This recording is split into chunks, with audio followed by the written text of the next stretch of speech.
सभी साथियों को नमस्ते। आप सभी का इस ई लर्निंग वीडियो में स्वागत है। इस वीडियो के द्वारा हम परिवार नियोजन के संदर्भ में अनमेट नीड किसे कहते हैं व प्रसव पश्चात विभिन्न परिस्थितियों में गर्भधारण की संभावना कब कब हो सकती है जानेंगे। सबसे पहले जानना ज़रूरी है कि परिवार नियोजन के संदर्भ में अनमेट नीड क्या है। 15 से 49 वर्ष की वह महिलाएं जो गर्भधारण करने में सक्षम हैं, यौन रूप से सक्रिय हैं और बच्चों में 2 या 2 से अधिक वर्षों का अंतर रखना चाहती हैं या आगे बिल्कुल बच्चे नहीं चाहती हैं लेकिन किसी भी परिवार नियोजन की विधि का उपयोग नहीं कर रही हैं। ऐसी महिलाएं परिवार नियोजन के संदर्भ में अनमेट नीड में आती हैं। अनमेट नीड किसे कहते हैं जानने के बाद हम देखते हैं कि उत्तर प्रदेश के संदर्भ में परिवार नियोजन की अनमेट नीड कितनी है। 2019 में प्रदेश की अनुमानित जनसंख्या 23 करोड़ 41 लाख है, जिनमें से योग्य दंपत्ति यानी 15 से 49 वर्ष के विवाहित जोड़े कुल जनसंख्या का 17% अर्थात 3 करोड़ 98 लाख हैं। 18.1% योग्य दंपत्ति यानी 72 लाख दंपत्ति परिवार नियोजन की अनमेट नीड में हैं। उनको परिवार नियोजन की आवश्यकता है पर किन्हीं कारणवश ये आवश्यकता पूरी नहीं हो पा रही है। कुल अनमेट नीड को भी हम 2 भागों में विभाजित कर सकते हैं, सीमित और अंतराल की अनमेट नीड। सीमित की अनमेट नीड 11.3 है। इसका मतलब है कि 72 लाख योग्य दंपत्तियों में से 45 लाख दंपत्ति ऐसे हैं जिनको लगता है कि उनका परिवार पूरा हो गया है या उन्हें और बच्चे नहीं चाहिए। इसी तरह से अंतराल के लिए अनमेट नीड 6.8% है, यानी 72 लाख में से 27 लाख दंपत्ति 2 बच्चों के बीच अंतर रखना चाहते हैं। इसलिए आशा बहनों के माध्यम से हम उनके क्षेत्र के प्रत्येक योग्य दंपत्ति की प्रजनन आवश्यकता को जानें व आवश्यकता की पूर्ति के लिए परामर्श दें। योग्य दंपत्तियों के जीवन चरण के अनुसार भी परिवार नियोजन की आवश्यकताओं में बदलाव देखा जा सकता है। प्रत्येक चरण में हम देख सकते हैं कि परिवार नियोजन की मांग कितनी है और पूर्ति कितनी हो पा रही है। उत्तर प्रदेश में NFHS 4 के अनुसार ऐसी महिलाएं जिनके कोई बच्चा नहीं है, 100 में से 17 महिलाओं को अंतराल की मांग होती है, जबकि पूर्ति केवल 6 महिलाओं की ही हो पाती है। उसी तरह इन्हीं 100 महिलाओं में से सीमित मांग 2 महिलाओं की है, लेकिन पूर्ति 1 ही की हो पाती है। जिन महिलाओं के एक बच्चा है, उन 100 महिलाओं में से 42 महिलाओं को अंतराल की मांग होती है, लेकिन पूर्ति 22 महिलाओं की ही हो पाती है। इन्हीं महिलाओं में से 12 महिलाओं की सीमित मांग है, परंतु पूर्ति 9 की ही हो पाती है।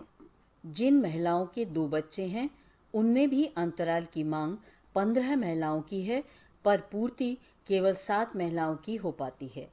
इन्हीं महिलाओं में देखें तो 57 महिलाओं की सीमित मांग है, पर पूर्ति 43 महिलाओं की हो पाती है। इसी तरह से 3 या उससे अधिक बच्चे वाली महिलाओं में 100 में से अंतराल की मांग 6 महिलाओं की होती है, जबकि पूर्ति 3 महिलाओं की हो पाती है। इन्हीं महिलाओं में सीमित मांग 68 है, पर पूर्ति 54 महिलाओं की हो जाती है। अगर इन पूरे आंकड़ों को देखें तो पता चलता है कि जिन महिलाओं के कोई बच्चा नहीं है या पहला बच्चा है, उनमें अंतराल की ज़्यादा मांग है, परंतु पूर्ति कम हो पा रही है। वहीं 2 या उससे अधिक बच्चे वाली महिलाओं में देखें तो अंतराल की अपेक्षा सीमित मांग ज़्यादा है, साथ ही पूर्ति भी हो पा रही है। एक स्वास्थ्य कार्यकर्ता के रूप में हम सब की ये जिम्मेदारी बनती है कि लाभार्थियों की चाहे अंतराल की मांग हो या सीमित मांग हो, दोनों को ही पूरा किया जाए। आंकड़ों के हिसाब से लाभार्थियों की सीमित मांग तो फिर भी पूरी हो रही है, जबकि अंतराल की मांग की पूर्ति नहीं हो पा रही है। जिन महिलाओं के बच्चे नहीं हैं या जिनके एक बच्चा है उनको अंतराल की अधिक आवश्यकता होती है। ऐसी महिलाओं में अंतराल की अधिक मांग होती है और ऐसी महिलाओं में बार बार गर्भवती होने के खतरे के साथ साथ माँ और बच्चे दोनों को मृत्यु का खतरा भी बढ़ जाता है। ध्यान रखें, परिवार सीमित करने की मांग अंतराल विधियों द्वारा भी पूरी की जा सकती है। अभी तक हमने देखा कि परिवार नियोजन की अनमेट नीड पूरी नहीं हो पाती है, जिसके कारण अनचाहे गर्भ की संभावना बढ़ जाती है। उत्तर प्रदेश में गटमाकर इंस्टीट्यूट की एक रिपोर्ट के अनुसार 51% ही नियोजित गर्भ होते हैं, जिसमें से 42% नियोजित जन्म होते हैं और 9% अपने आप गर्भपात हो जाते हैं। इसी के विपरीत देखें तो 49% अनियोजित गर्भावस्था होती है, जिसमें 12% अनियोजित जन्म होते हैं, 6% अपने आप गर्भपात हो जाता है और शेष 31% महिलाएं गर्भपात करवाती हैं। इन 31 महिलाओं में देखें तो मात्र 5 महिलाएं सीधे अस्पताल एमटीपी करवाने जाती हैं। वहीं 26 महिलाएं बिना डॉक्टर की सलाह के मेडिकल स्टोर से गर्भपात की दवा लेकर खाती हैं। इन्हीं 26 महिलाओं में से 15 महिलाएं दवाई खाने के बाद अधूरे गर्भपात और अत्यधिक गंभीर हालत के साथ अस्पताल जाती हैं। इसीलिए महिलाओं की परिवार नियोजन की अनमेट नीड को पूरा करना अत्यंत आवश्यक है, ताकि वह अनचाहे गर्भ से बच सकें। आखिरी स्लाइड में आपने जाना कि अगर महिलाओं की अनमेट नीड पूरी नहीं होती है तो अनचाहे गर्भ की संभावना बढ़ जाती है।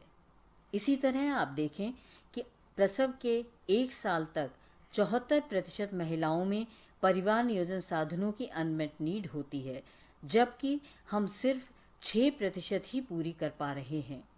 यह समय बहुत महत्वपूर्ण है, क्योंकि प्रसव के बाद गर्भधारण की संभावना अलग अलग परिस्थितियों में वापस आ जाती है, जिसको समझना सेवा प्रदाता के लिए अत्यंत आवश्यक है। क्योंकि क्षेत्र में यह भ्रांति है कि महिला प्रसव के बाद जब तक स्तनपान कराती रहेगी और माहवारी वापस नहीं आएगी, वह गर्भवती नहीं होगी। तो आइए देखते हैं कि प्रसव के बाद विभिन्न परिस्थितियों में गर्भधारण की संभावना कब कब होती है।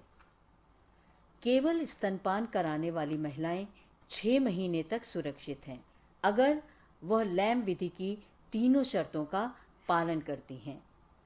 आंशिक रूप से स्तनपान कराने वाली महिलाएं प्रसव के 6 हफ्ते तक ही सुरक्षित हैं। स्तनपान बिल्कुल न कराने वाली महिलाएं प्रसव के 4 हफ्ते बाद तक, और जिन महिलाओं का गर्भपात हुआ है वे गर्भपात के 11 दिन तक ही सुरक्षित हैं। इसलिए ज़रूरी है कि सेवा प्रदाता महिलाओं को एएनसी से ही परिवार नियोजन के लिए परामर्श करें, ताकि महिला प्रसव के बाद अपनी पसंद का कोई गर्भ निरोधक साधन चुन सके।